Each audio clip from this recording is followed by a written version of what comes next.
Bonjour à tous. Merci aux courageux qui se sont levés de bonne heure pour participer à cet atelier Roadmap. Donc je me présente, Antoine Douguet. Je fais partie des experts SAP sur les ERP Cloud et on va vous présenter aujourd'hui les ambitions d'SAP sur nos ERP Cloud au travers des offres RISE, Grow. Et nous avons le privilège aujourd'hui d'accueillir un témoignage d'un de nos clients, dont je vous présenterai tout à l'heure l'histoire. Et pour commencer, je vais vous présenter Stéphane, notre architecte et émérite. Bonjour à tous et à toutes. Alors, moi, je suis Stéphane Mirambeau et je suis architecte cloud dans l'équipe Rise with SAP. Et bonjour à tous, Antoine Calon, je suis spécialiste commercial sur Rise et Grow dans l'équipe Rise with SAP. On y va, let's go. Ok, très bien. Donc, on va commencer. 8h32, on a beaucoup de choses à vous dire. Donc, on va essayer de uniquement vous communiquer les messages les plus importants. On est sur le stand encore toute la journée. N'hésitez surtout pas à venir nous voir après. 3 grandes parties. On va commencer par les principaux messages, notamment sur ce que vous avez entendu et ce qui a été rappelé lors de la plénière hier, sur la partie sur le choix totalement assumé du cloud par SAP, mais on parlera également quand même de ce que veut dire innovation et pour vous rassurer sur la pérennité de nos offres on-premise. Alors pour ceux qui me connaissent, je ne fais pas de langue de bois, nous sommes entre nous, on va se dire les choses et la première des choses, vous l'avez vu, le message il est très clair mais il ne peut pas être surprenant pour ceux qui suivent et vous suivez SAP sûrement depuis très nombreuses années. Le cloud est aujourd'hui la priorité de SAP, c'est notre unique canal d'innovation. Donc on va travailler là-dessus. On ne peut pas en être surpris, il y a quelques années on avait clairement dit que SAP allait devenir la cloud company. Je pense que c'est le cas aujourd'hui avec un portfolio le plus large au niveau de l'application et de la technique, à la fois sur le cloud, mais à la fois également sur la partie on-premise. Les innovations seront portées dans le cloud en priorité, voire exclusivement, et notamment pour une raison simple, il y a beaucoup de choses que Antoine va présenter après, qui nécessitent des algorithmes, des entraînements de modèles au machine learning, donc évidemment qui dit cela dit cloud. Donc gardez, c'est le premier message, s'il y a un message, gardez cela en tête, les innovations chez SAP seront portées dans le cloud, mais on verra ce que veut dire aussi innovation, parce qu'on peut mettre énormément de choses derrière. La deuxième des choses, elle est aussi importante. Alors là, c'est plus notre CEO, c'est notre CTO qui dit cela, Jürgen Müller, et c'est le balancier avec ce que je viens de vous dire dans le premier slide. On ne laissera personne, ça a été d'ailleurs répété par Christian Klein, on ne laissera personne derrière. SAP, on tient nos promesses, on veut vous montrer toute la valeur du cloud, évidemment, mais on ne veut pas vous contraindre à passer sur le cloud. Donc on continuera, vous le savez, et vous le savez déjà sur la partie ECC avec la maintenance étendue jusqu'en 2030. Il y a des coûts, vous savez, s'il y a beaucoup d'éditeurs qui ont fait le choix de couper directement des pans entiers de software on-premise, c'est tout simplement pour des raisons de coût de maintenance. Nous faisons le choix inverse, il faut quand même le dire, je le dis, on nous tape souvent dessus, SAP, mais quel éditeur aujourd'hui a pu proposer une version majeure de son ERP sur 25 ans? Parce que SAP ECC6, 2005-2030, 25 ans.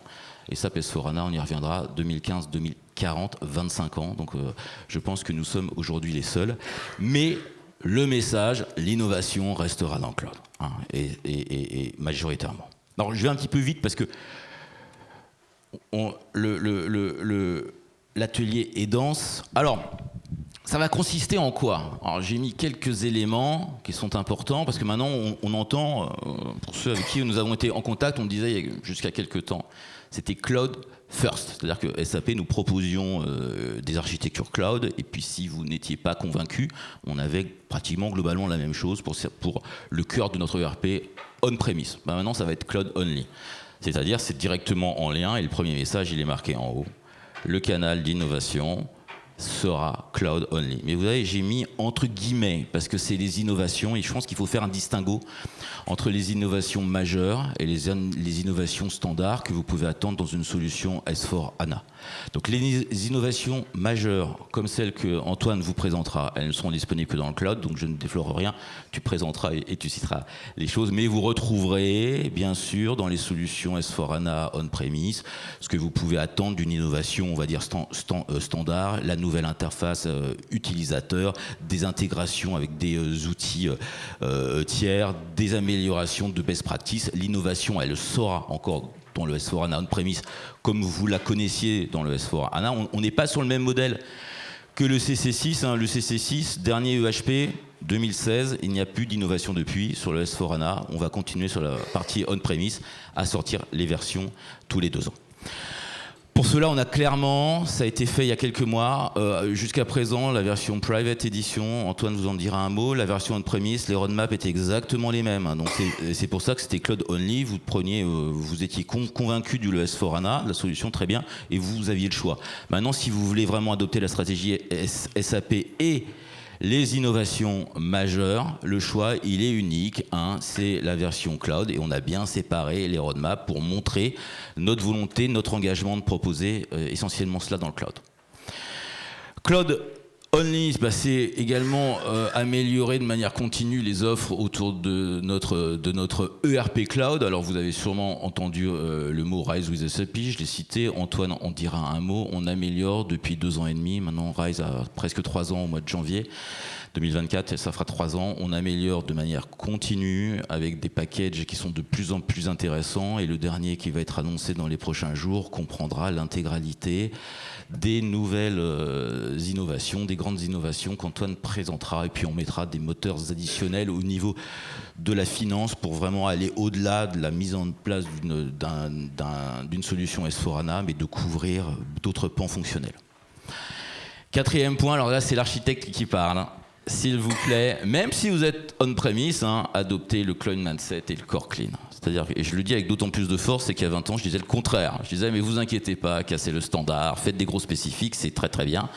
Alors c'est vrai que c'est très bien, mais je rappelle quand même qu'un système SAP, c'est pas une plateforme de développement. Un système SAP, un ERP, c'est pas une plateforme de développement, c'est une plateforme d'exécution de processus métiers qui sont proposés sous la forme de best practice. Donc s'il vous plaît, respectez le standard, évitons de copier le standard, de faire des énormes aides et de faire des choses comme cela parce que ça peut satisfaire les besoins initiaux, mais vous allez avoir des systèmes totalement rigides et vous allez les laisser dans les versions anciennes sans pouvoir les faire évoluer. Les faire évoluer, pardon. C'est pour ça qu'on a aujourd'hui des clients qui sont encore en ECC6 EHP 0. Vous voyez quand même, on exécute des processus métiers sur des best practices qui datent de 2005. 2005-2023, on n'est pas dans le même monde. Donc il faut vraiment se projeter, mettez vos versions à jour. Dans le cloud public, dans Grow, il n'y a pas de souci. Dans le cloud privé, vous avez encore le choix. Mais faites le choix pour vraiment bénéficier des dernières innovations. Et si vous voulez faire du développement spécifique, des gros développements spécifiques, n'oubliez pas qu'on a la Business Technology Platform, qui est l'ami de S4HANA dans les 2 versions et qui est là pour ça. Alors, le 5e point qui dit Cloud Only dit aussi qu'on doit vous fournir des modèles financiers qui sont intéressants et avoir une prédictabilité sur les coûts. Alors, c'est ce qu'on a sur la partie Cloud, parce qu'aujourd'hui, je ne sais pas si nous sommes les seuls à le proposer, mais en tout cas, nous le faisons. Vous savez, à la fin de la souscription Cloud, si vous renouvelez, vous savez à combien d'augmentation vous atterrirez. Donc ça, c'est très très bien. J'ai entendu, il y a certains clients qui nous disent, nous, on est avec des partenaires, et quand ils nous ont demandé de renouveler, ils nous ont imposé plus 20%. Nous, ça ne va pas être le cas. Vous savez que pendant toute la durée de la souscription, au maximum l'augmentation, d'accord ? Et dans un monde instable, c'est plutôt bien déjà d'avoir les idées claires là-dessus. Et au bout des 6 ans et 9 mois, c'est la durée maximale d'un engagement cloud. Vous savez que si vous renouvelez parce que vous êtes satisfait de nos services, vous aurez également une augmentation maximale de 3,3%. Et je pense dans un monde aussi instable qu'aujourd'hui, ça peut être bien déjà d'avoir une idée et de se projeter dans l'avenir au niveau des coûts. Le point suivant, c'est important aussi, qui dit Cloud Only dit qu'il faut qu'on vous accompagne et je suis ravi, c'est notamment l'occasion à l'USF de les saluer, tous nos partenaires qui nous accompagnent dans cette aventure du Cloud et de Rise with SAP depuis 3 ans maintenant. On a mis un gros programme de certification, on a mis un programme d'enablement, ils sont formés, ils savent de quoi ils parlent, de ce que sont tous les avantages de l'offre Cloud et donc ils sont présents pour vous accompagner, c'est important, à nos côtés. On a entendu aussi hier lors de la plénière le sujet qui revient continuellement, c'est le renforcement continu du respect des réglementations et on a cité le cloud souverain. Ce qu'il faut voir, c'est qu'on est dans des démarches cloud. Qui dit démarche cloud dit industrialisation et grosse masse. On ne peut pas aujourd'hui satisfaire toutes les réglementations de tous les pays du monde. Donc quand il y a des réglementations qui sont homogènes sur l'échelle d'une plaque géographique, oui, on respecte ces réglementations. C'est pour ça que nous proposons dans le domaine du cloud souverain une couverture NS2 pour répondre à cette problématique au niveau des États-Unis. On est C5 aussi, hein, donc le C5, pour ceux sans rentrer dans le détail, c'est le Secnum Cloud allemand, donc on est déjà C5 et on travaille activement, on fait partie du groupe de réflexion et de travail pour la nouvelle réglementation enfin européenne qui va porter le nom de EUCS. Ça tombe bien puisqu'elle aura 3 pans et les 2 premiers pans sont issus directement de C5. Donc là, alors que nous sommes déjà certifiés sur cela. Donc oui, on va aller encore plus loin avec vous pour vous accompagner sur cette problématique de cloud souverain. EUCS, normalement, prend un peu de retard, c'était fin 2023. En tout cas, on est évidemment sur le pont et pour vous proposer une offre qui va au-delà de ce qu'on propose aujourd'hui. Là, je terminerai aussi, quand même, hein, pour saluer nos équipes ECS, Enterprise Cloud Services, c'est toutes les équipes qui gèrent les environnements cloud, parce que qui dit cloud Only dit qu'il faut vous donner évidemment des équipes qui sont rodées à tout la gestion des environnements cloud. On fait du cloud privé depuis plus de 10 ans et toutes ces équipes gèrent à la fois toutes nos offres, notre portfolio public et privé pour vous garantir le plus haut niveau de disponibilité. J'ai mon dernier slide et après je vais passer la parole à Antoine. Il y avait 2 messages au début, Christian Klein et Jürgen Müller. C'était normal que je fasse également un zoom sur certaines informations et puis également qu'on casse peut-être certaines rumeurs qu'on entend extrêmement vite. Alors déjà, vous allez me dire, mais c'est une évidence, vous l'aviez dit, ouais, mais nous le maintenons. Souvent on dit que les promesses n'engagent que ceux qui les écoutent. En tout cas, nous faisons ce que nous avions dit. Nous continuerons à supporter jusqu'en 2040 la version on-premise. Ça, c'est donc 25 ans quand même, 2015-2040, il faut le saluer. Et puis je vais parler tout de suite de ce qu'il y a sur votre droite. Il y aura, comme je vous l'ai dit, les innovations qui vont être portées dans la version on-premise, mais ce seront des innovations standards. Encore une fois, vous avez bien compris, les grandes innovations sont portées dans les solutions cloud. On entend aussi que pour contraindre certains clients, nous allons arrêter des pans entiers de suites logicielles qui ne seront plus disponibles sur la partie on-premise. Alors ça, c'est une rumeur. J'ai mis une petite étoile parce que je ne peux pas parler au nom du top management de SAP, mais j'ai mis quelques exemples. Les principales solutions on-premise qui sont déjà à notre catalogue seront normalement, je mets la petite étoile, toujours disponibles sur la version on-premise. J'en ai cité quelques-unes, peut-être que l'une des plus emblématiques, c'est la solution H4S4, qui est l'évolution de la partie gestion du capital humain. C'était une grosse demande, il y avait SuccessFactors, vous nous aviez dit, mais nous on veut rester sur cette offre-là. Elle est proposée toujours dans sa version on-premise et dans sa version private et jusqu'en 2040. Ce n'est qu'un exemple, je vous en ai donné quelques autres. Je terminerai par les 2 derniers points. Il y a certains clients qui nous disent, moi j'aime bien votre approche cloud, tout ce que vous proposez, votre engagement de disponibilité. Je m'occupe pratiquement plus de rien des couches basses et comme ça je peux me concentrer sur mon activité qui est globalement ma force. Hein. Alors c'est pour cela qu'on a aujourd'hui, on permet de venir avec nous dans l'offre Rise with SAP, mais en restant en ECC6. Donc il faut simplement être sur ANA et vous pouvez venir avec nous et on va vous accompagner, on vous accompagnera. Très intéressant, jusqu'en 2030, parce que nous allons prendre à notre charge dans la souscription, il y aura le coût également de la maintenance étendue qui va arriver à partir de 2027. Donc si vous venez avec nous dans l'offre Rise with SAP, vous bénéficierez de l'offre avec l'infrastructure, le support, la solution et les services techniques managés en ECC6 sur ANA et vous pourrez aller jusqu'en 2030. J'espère que vous ferez le passage sur S4 avant. Mais en tout cas, on vous a bien entendu et on vous propose cela comme un des premiers steps pour aller vers la solution S4 ANA. J'en termine, j'ai mis 15 minutes, c'est plutôt bien. Merci Stéphane pour tes éclairages. Alors on va passer avec la partie d'Antoine. Donc vous avez bien vu que le cloud c'est une destination mais c'est aussi un voyage. Donc il y a différentes façons d'adopter le cloud et aujourd'hui Antoine va vous présenter comment. Alors déjà, pour commencer, merci Stéphane pour ce récap sur la partie on-premise. SAP est un des rares acteurs justement à pouvoir proposer son ERP cloud en 2 modes de déploiement. Donc il y a 2 saveurs en fonction des appétences de nos clients. Un menu, on va dire, unique, ou alors à la carte. Donc on commence déjà par parler de S/4HANA Cloud Public Edition. Donc c'est le fer de lance de la stratégie de SAP, là où viennent toutes les innovations. Et en fait, ça s'appuie sur la technologie cloud public, donc rien à voir avec le secteur public. C'est simplement que nous mutualisons justement les infrastructures cloud pour nos clients afin de standardiser au maximum et faire baisser le TCO, et qui permet justement d'avoir la dernière innovation. C'est une solution qui est beaucoup plus scalable et beaucoup plus évolutive par rapport à un cloud privé qui est pour le coup dédié et isolé pour nos clients qui ont des besoins poussés en termes de contrôle, de sécurité, et qui ont des besoins de personnalisation qui peuvent être beaucoup plus complexes. Donc ça s'adresse à 2 types de profils de clients très distincts.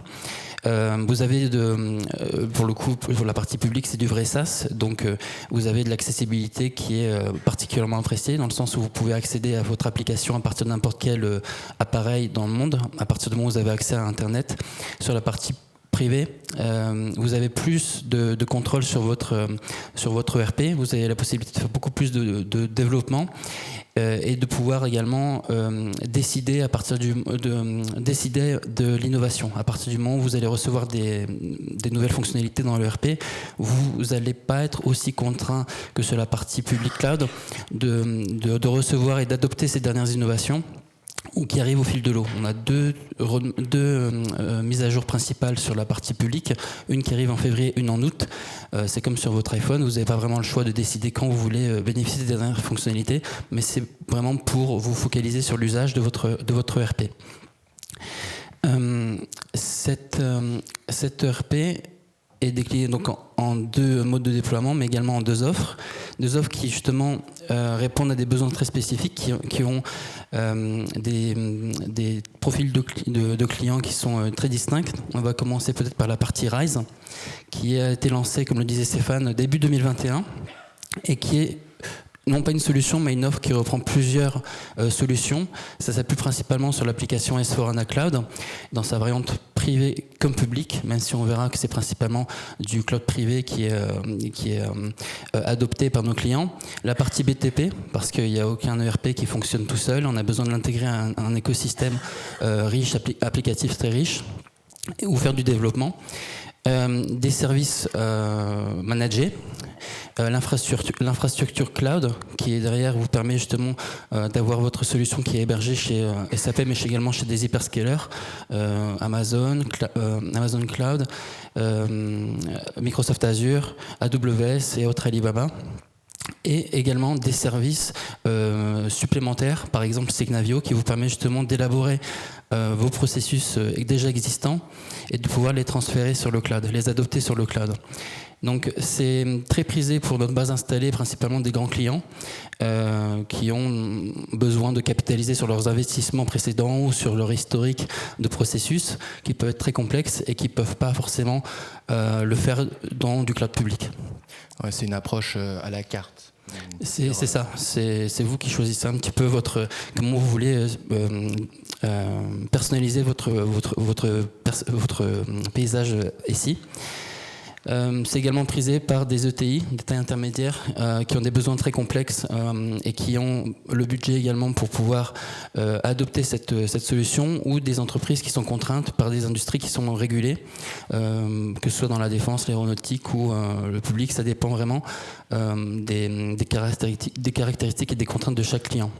Malgré tout, il y a une partie publique qui est également présente, principalement pour des filiales de grands groupes qui ont des besoins applicatifs qui peuvent être beaucoup plus simples, qui veulent garder une certaine autonomie et qui ont besoin d'un développement rapide et agile. C'est une approche hybride où vous avez un corps modèle donc pour vos business on va dire complexes, et pour les petites filiales qui n'ont pas des besoins aussi profonds, être capable de les adresser au moindre coût et avec un temps très limité de déploiement et un effort mineur. Donc c'est ce qu'on appelle les 2 tiers ERP qui combinent en fait la partie private ou on-prem avec une offre public cloud. Merci Antoine. Donc ça c'est pour la partie Rise. Donc en filigrane, c'est principalement à destination des grands groupes ou des entreprises ayant des besoins complexes ou dans des industries régulées. même si c'est une partie publique, ça reste relativement à la marge. Ça, vous me direz, c'est bien pour les grands groupes. Par contre, quid de la PME? Il faut savoir que SAP mise beaucoup aussi sur sa croissance avec les PME qui représentent 80% de nos clients. Donc après, la PME chez SAP, c'est large, hein, ça va de 0 à 1,3 milliard. Mais malgré tout, ils ne sont pas en reste parce que quelques mois même après avoir lancé Rise with SAP, SAP a lancé son offre Grow. Donc Grow, le maître mot ici, c'est la croissance, c'est vraiment l'usage. Donc ça s'appuie sur la technologie public cloud only. Donc c'est également un bundle, un package de solutions. Donc vous avez S4HANA Cloud Public qui vous permet justement de bénéficier du standard. Vous avez des services d'accélération de projets. Donc des services de base, baseline, pour pouvoir justement assurer du time to value à partir du moment où vous allez commencer le projet, vous allez pouvoir l'adopter le plus rapidement possible et vous concentrer sur son usage. Vous avez également du Learning Hub qui vous permet justement de prendre on va dire possession de votre ERP, pouvoir vous l'assimiler plus rapidement et pouvoir vendre vos utilisateurs plus autonomes plus rapidement. Oui, c'est quelque chose qu'on ne met pas en valeur, c'est qu'il y a beaucoup de services qui sont directement intégrés dans notre offre publique, notamment la partie conduite du changement qui est vraiment intégrée sur en fait, l'adoption des best practices et qui permet vraiment d'accélérer toute l'adoption du standard, non seulement pendant les phases de déploiement, mais aussi pendant les phases de montée de version et aussi lors d'accueil de nouveaux utilisateurs, tout simplement, lors de votre phase de croissance. On pense aussi aux nouveaux users, tout simplement, et l'adoption est beaucoup plus naturelle de cette façon. Oui. Par rapport justement aux nouveaux users, la typologie, on va dire, des clients sur Grow sont principalement des entreprises qui n'ont pas forcément de background SAP, qui sont principalement ce qu'on appelle en jargon sapien des greenfield, donc qui sont des entreprises qui n'ont pas forcément d'héritage, qui n'ont pas forcément hérité de système SI SAP, et qui peuvent justement commencer from scratch en adoptant justement les best practices que propose le standard du public. Donc ici le maître mot c'est vraiment le standard, les best practices, construire un corps ERP le plus standardisé possible mais qui est malgré tout évolutif avec des innovations en continu. Mais malgré ça, dans les deux ERP vous allez pouvoir bénéficier de l'innovation qui est justement le maître mot de l'ERP Cloud. Je viens justement passer à la partie peut-être innovation. Donc on entend beaucoup parler en ce moment de l'intelligence artificielle générative. Donc on s'est tous amusés peut-être avec ChatGPT à poser quelques questions plus ou moins pertinentes. C'est drôle à un moment. Par contre, qu'est-ce que ça veut dire d'un point de vue professionnel dans l'entreprise? Comment on peut adapter ça? Donc SAP et Microsoft ont tissé un partenariat pour lancer une nouvelle offre qui s'appelle Business AI, qui permet justement de rendre l'ERP beaucoup plus intuitif, beaucoup plus fiable et le rendre l'ERP encore plus intelligent. On a justement une offre qui a été annoncée par notre président Joule, qui est une sorte de copilote, qui est une sorte de pop-up qui vous permettra justement d'aller puiser de l'information entre différentes sources, ce qui est justement permis par le cloud, par les applications cloud, et qui permet justement d'être une sorte d'aide justement à la recherche d'informations. Donc par exemple, typiquement pour le contrôle, vous pourrez poser la question de Joule, sans moi par exemple, les dernières commandes d'iPhone lors des deux dernières années pour des clients pour des employés qui étaient là depuis moins de 6 mois, et sans moi entre guillemets la facture. Des commandes venant de notre fournisseur allemand. Donc ça, typiquement, pour pouvoir rationaliser toute cette information, c'est important de justement se baser sur de l'intelligence artificielle. C'est une des dernières innovations qu'on met en avant. Il y en a eu d'autres dans le passé avec de l'IoT, de la RPA, du machine learning, mais c'est pour vous rappeler que SAP est on va dire en pointe en termes d'innovation. Et le cloud, justement, est notre solution. Nos solutions cloud sont les offres qui permettent de pouvoir intégrer cette innovation le plus facilement possible. Ça, c'est pour l'intelligence artificielle. On en a parlé hier lors de la plénière d'introduction. Le thème de cette ESF, c'est principalement les crises. Donc les crises, qu'elles soient sociétales ou environnementales. Comment pouvoir évoluer dans cet environnement assez incertain. Et SAP a mis en point certaines solutions de sustainability qui permettent justement aux entreprises de pouvoir mieux être plus efficientes, mieux pouvoir calculer leur empreinte environnementale. On a parlé également de Greenanger, qui est une sorte de plan comptable parallèle qui vous permet de connaître votre facture écologique. Donc on va encore plus loin dans la notion d'enterprise resource planning, où c'est plus justement cette notion de ressources n'est plus seulement financière et comptable, mais va jusqu'à l'écologie.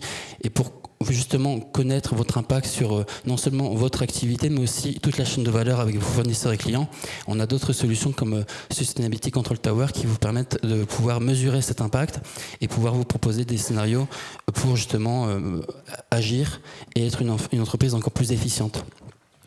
J'ajoute aussi qu'on a intégré ces KPI directement dans le transactionnel pour pouvoir aussi influencer la prise de décision en temps réel. C'est pas uniquement de l'analytics, hein, mais c'est du transactionnel, et ça c'est aussi toute la force de cette approche, c'est de rendre cette approche green pas uniquement d'un point de vue mesure, mais aussi d'un point de vue décision. Et ça, c'est quelque chose de très important dans notre approche, puisqu'on veut qu'il y ait on va dire une application d'une volonté qui se traduise au plus proche des opérations. Par rapport aux dernières innovations, donc ça c'est juste pour vous illustrer les deux sujets qui sont les plus chauds du moment, mais vous pourrez retrouver d'autres innovations sur notre roadmap. Donc c'est simple, c'est notre roadmap, contrairement à d'autres acteurs, est complètement public et vous avez une visibilité à 1 an à partir d'aujourd'hui pour pouvoir anticiper justement les dernières innovations, qu'elles soient technologiques, fonctionnelles, géographiques, si vous avez des besoins de localisation pour déployer votre système dans certains pays. Et également réglementaire. Donc, par exemple, par rapport à la DRC, il faut savoir que c'est disponible dans notre ERP Cloud, mais pas seulement. Alors Antoine, peut-être pour les néophytes, tu pourrais rappeler ce que c'est que DRC. Document and Reporting Compliance, qui vous permet justement de suivre le rythme justement des dernières contraintes réglementaires, notamment par rapport à la digitalisation des factures qui devait arriver en 2024, qui a été repoussée, mais qui vous permet quand même de garder un temps d'avance et de ne pas subir ce changement. C'est directement disponible dans l'ERP Cloud. Ce qu'on veut pousser ici, c'est que nos innovations sont poussées à travers nos clients, à travers nos applications cloud aux clients. Par contre, pour les clients on-premise, c'était un des messages de Stéphane et Christian Klein, c'est que clairement ce sera aux clients on-premise quand même de faire le pas, cette démarche proactive pour pouvoir aller bénéficier de nos dernières innovations. J'ajoute sur la partie réglementaire qu'on a une intégration native, pas uniquement en France, mais dans un panel de pays qui peuvent être très compliqués. Je pense au Mexique, au Brésil, pour ceux qui ont vécu des projets brésiliens, c'est l'enfer. Et vraiment, d'avoir cette approche cloud où on a une approche proactive des SAP qui vous pousse les mises à jour réglementaires sans que vous ayez à chercher ce qui est demandé, ce qui est nécessaire, comment le faire, et passer 6 mois de projet à souffrir de la nouvelle nota fiscalis ou de la nouvelle interface demandée par un gouvernement qui peut être très contraignante sur vos métiers. L'approche cloud vous permet vraiment de bénéficier d'une adoption naturelle de ces formes réglementaires, et pour l'avoir vécu personnellement, c'est vraiment un des quick wins sur vos use cases d'adopter du cloud. Je te redonne la parole, Antoine. Ouais. Bon, avant de passer justement à notre client invité, ici une sorte de genèse, vous avez justement des chiffres et des dates marquantes sur l'ERP Cloud de chez SAP. Donc on ne devient pas une cloud company du jour au lendemain, en particulier SAP qui a une base client et qui est extrêmement importante, notamment sur sa base on-prem. À peine en ayant déjà abouti notre offre C6 avec S4 on-premise, nous avons déjà lancé sur les rails de la R&D nos solutions ERP Cloud qui sont apparues au courant des années 2010, au milieu des années 2010, avant même que le marché soit vraiment demandeur et prêt. Contrairement à d'autres acteurs, nous avions déjà senti ce tournant technologique et comment pouvoir capitaliser dessus pour pouvoir apporter les dernières innovations et améliorer l'usage de l'ERP pour nos clients. Donc on va dire que l'ERP Cloud est naquit au milieu des années 2010, mais a été peaufiné au fil des années avec de la RPA, de l'IoT, du machine learning, de l'IA, au fil des années, jusqu'à aboutir à cette version qui est Rise with SAP et Grow with SAP, en plein Covid, pour le coup, où les entreprises avaient déjà commencé à enclencher le pas de la digitalisation de leur paysage ici, mais qui s'est accéléré depuis, comme vous pouvez le voir, et donc une adoption qui est de plus en plus qui est exponentielle. Alors effectivement, l'actualité cloud, l'accélération, on va dire, de notre écosystème sur la transformation digitale au travers du cloud, mais de façon générale, on voit qu'avec toutes les crises qui nous encourent, on se doit d'être de plus en plus réactif et proactif et non plus subir les évolutions de notre écosystème. Aujourd'hui, l'adoption cloud, c'est pas un mythe, c'est pas marketing. On a une adoption qui est massive et globale de l'ERP Cloud. Aujourd'hui, j'ai le plaisir d'accueillir Vercor avec Francis, qui va, plutôt que vous balayer des slides, on va dire SAP, partager leur expérience. Et je vous prie d'accueillir donc Francis qui a eu, on va dire, la joie et le plaisir de déployer.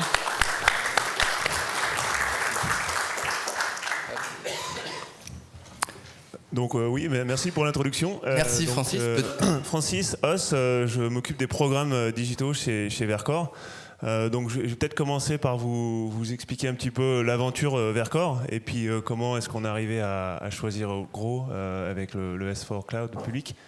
Donc en fait Vercor c'est une aventure qui a commencé avec des objectifs assez clairs. Qui était de fournir des batteries à haute performance en France, enfin en Europe, avec une empreinte carbone la plus basse possible. Et pour adresser vraiment un trou dans la raquette qu'il y avait en termes industriels en Europe et en France en particulier par rapport à cette transition et vraiment cette révolution énergétique qui se profile. Et en fait, en le faisant, il a été nécessaire de regrouper les meilleures personnes. Ça commence par des aventures humaines, donc en regroupant les meilleurs experts de la batterie, mais pas que. On va voir un petit peu après comment ça s'organise. Et en s'appuyant avec des partenariats. Donc les deux points vraiment clés que je veux souligner sur cette diapo, c'est un groupe d'expertise de personnes dans l'aventure Vercor et des partenaires industriels et financiers et digitaux qui permettent à Vercor de réussir cette aventure. Donc on va voir dans la diapo d'après, cette aventure, en fait, elle a commencé derrière un écran Zoom en plein confinement. Il y a eu les 5 cofondateurs qui ont dessiné cette image d'un fabricant de batteries en France. Et en fait, ce qu'on voit ici, alors je ne vais pas vous passer tous les jalons, mais c'est des jalons extrêmement excitants pour nous, en interne. Moi, j'ai rejoint en début 2022, donc on était moins de 100. Maintenant, on est... Vercor a été créé en septembre 2020, donc c'est... Oui, en plein confinement. Ouais. Voilà, en plein confinement, il faut le rappeler. Donc il y a des personnes des partenaires qui nous ont fait confiance avec des preuves de confiance, hein, il y a des preuves d'amour, avec des investissements sur une idée, sur des diapos, sur des concepts et surtout sur des personnes. Hein, j'insiste vraiment là-dessus. Donc ça c'était en 2020, 2021, 2022, ça a continué de mûrir. Il a fallu passer de l'idée à l'action. Et l'une de ces concrétisations, ça a été le landscape, l'architecture digitale. Donc là, il y a plusieurs options autour de fin 2021, début 2022. Soit on part sur des best of breed, des solutions, soit des solutions de start-up au départ pour ensuite rétrofiter vers des solutions plus conséquentes. Et en fait, le choix il a été de dire dès le départ, on part avec des solutions cibles. Voilà. Et Francis, juste pour bien comprendre, justement la motivation de ce choix, c'était principalement orienté vers le futur. Je sais que vous avez des forts enjeux de croissance à très court terme. Peut-être que tu peux élaborer voilà, donc, cette version. Vous avez peut-être pas relevé, mais sur la diapo d'avant, on parlait de 15 gigawattheures. Donc on parle de gigafactory, c'est des milliards de wattheures, donc des millions de kilowattheures ou des milliers de mégawattheures.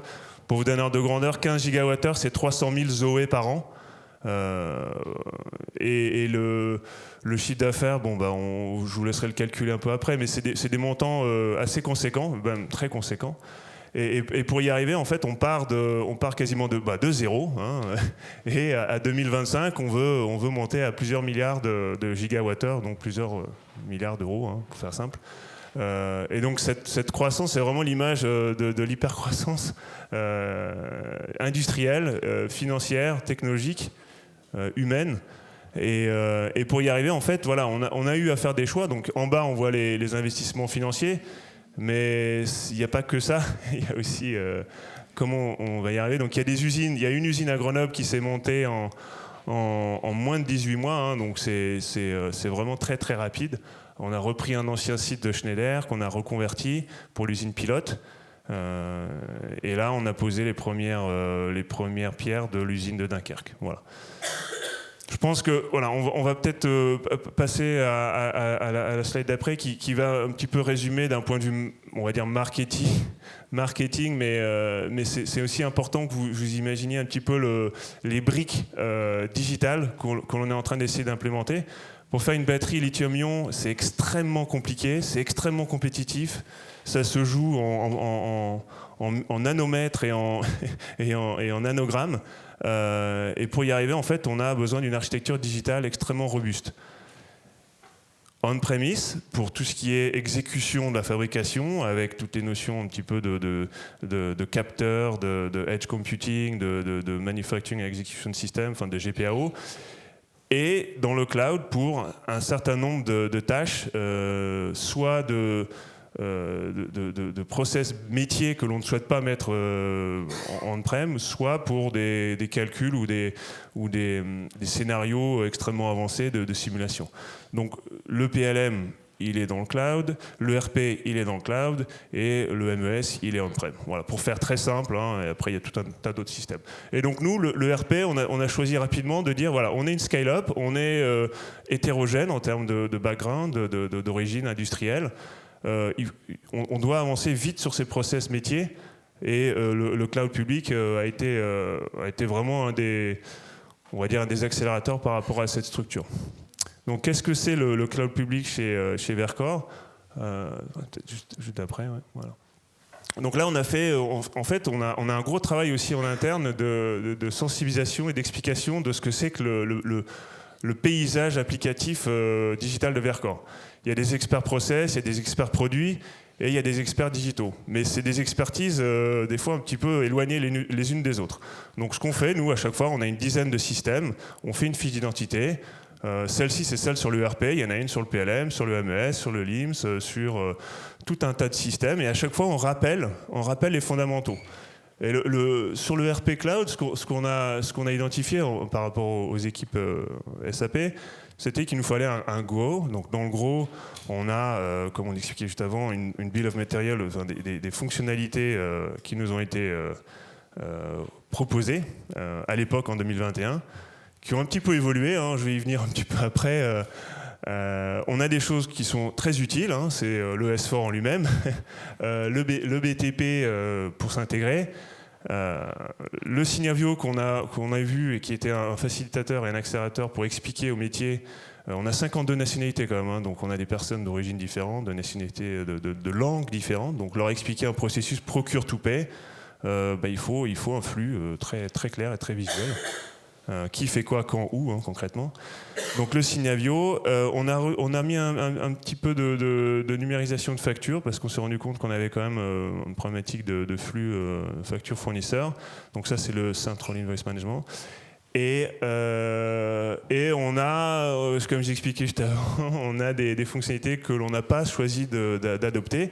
Parce qu'en 2021, Verkor, c'était du PowerPoint. Et en 2023, Verkor, on a choisi un MES, on a choisi d'autres solutions de BI, par exemple, qui font que voilà, notre BOM, elle est un petit peu à revoir sur certains aspects. Et voilà, donc ça, c'est de quoi on parle en termes de gros. Le périmètre d'utilisation, c'est flux financier, flux d'achat, flux on va dire de matière en dehors des 4 murs de l'entreprise. et puis beaucoup d'interfaces pour la planification. Voilà. Alors Francis, déjà merci pour cette présentation. La partie Grow by SAP, en fait, quand on s'est rencontrés en 2021, l'objectif c'était de vous faire gagner du temps et de structurer des fondations solides pour accompagner votre croissance. L'objectif c'était aussi d'être agile dans votre adoption des solutions. On a bien vu que votre contexte, c'est business first, donc la priorité au métier, et des accélérateurs. Dans votre adoption, vous avez à l'outil, donc commencé par la finance pour aller vers la gestion du stock. Aujourd'hui, quelles sont les opportunités ou quelle est la projection à plus ou moins court terme sur les prochaines étapes avec SAP? Donc, par rapport à la projection, vous vous souvenez de cette croissance-là, on a une usine à Dunkerque à monter, on en aura d'autres derrière. Et l'idée par rapport aux prochaines opportunités, c'est vraiment le planning qu'on a en bas à droite, c'est de dire, voilà, on a fait les fondamentaux sur Grenoble, sur le centre d'innovation de Grenoble, qui est l'innovation process, l'innovation produit, mais c'est aussi l'innovation digitale. Et l'idée ici, c'est de déployer... Alors, le terme corps modèle, des fois c'est galvaudé, mais ici vraiment on a le S4 qui va servir de contrôle des flux pour les usines. Donc on va déployer ça et on va interfacer ça avec les usines qui vont arriver. Donc l'enjeu pour nous c'est vraiment l'interfaçage. Puisque le corps modèle il est là, il faut ensuite qu'on se connecte avec les... L'intégration dans votre écosystème. L'intégration dans le sens technique du terme, alors j'aime bien cette image de l'écosystème. Donc on a un écosystème de partenaires, on a des clients, des très gros clients automotive, on va falloir parler avec eux de manière assez avancée, on a des fournisseurs très très gros et très profonds en termes de supply chain, on va vouloir parler avec ces gens-là. On a parlé de la control tower, on va aussi vouloir contrôler de A à Z, depuis la mine jusqu'à l'usine de recyclage, on va avoir besoin de ça. Donc ça, c'est les enjeux, et je parle d'interfaçage au sens large du terme. Voilà. Alors, on vous a présenté le cas de Vercor, c'est un cas d'usage, vous allez me dire, très spécifique. L'engagement des SAP auprès de Vercor et aussi d'ordre éthique sur la transition énergétique.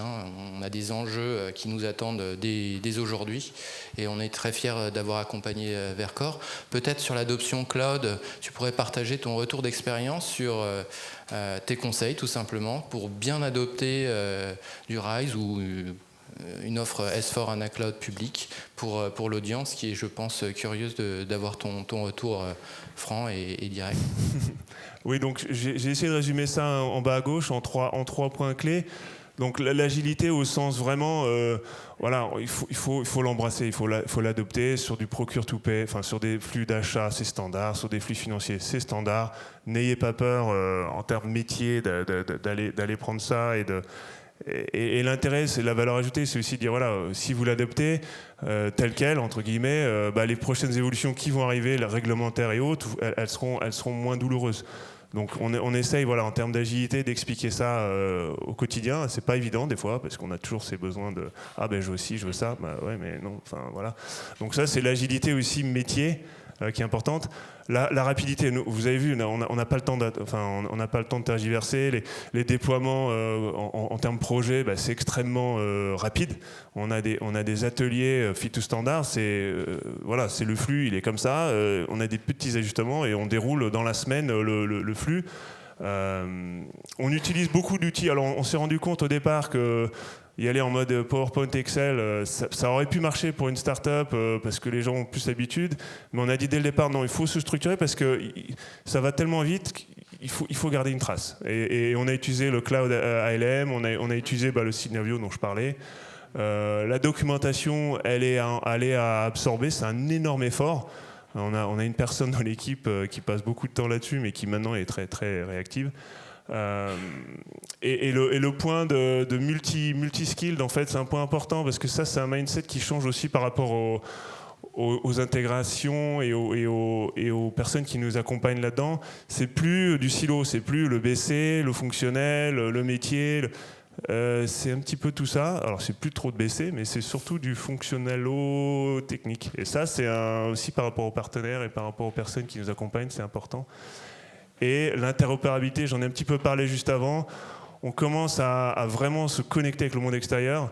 Et cette BTP qui faisait peur un petit peu au début, maintenant on applique des cas concrets, on fait des use cases, on fait des petites connexions avec des fournisseurs extérieurs, on commence à se connecter avec des petits flux avec le MES et on explore au fur et à mesure cette integration suite, elle est moins complexe qu'on aurait pu imaginer au départ. Et ça, c'est vrai que cette notion d'interopérabilité, elle est importante dans un contexte comme le nôtre aussi assez hybride dès le départ. Voilà. Donc c'est les 3 points, agilité, scalabilité et interopérabilité. Je te remercie alors Francis pour ce témoignage éloquent. Alors je vous invite à nous retrouver sur le stand SAP pour adresser vos questions. Le temps passe vite. Je voudrais réitérer mes grands remerciements à Vercors et à Francis qui a eu la gentillesse de témoigner en face de l'USF. Et un grand merci à vous pour votre attention et votre temps. Et je vous souhaite une bonne journée à tous. Et merci à Stéphane et à Antoine également.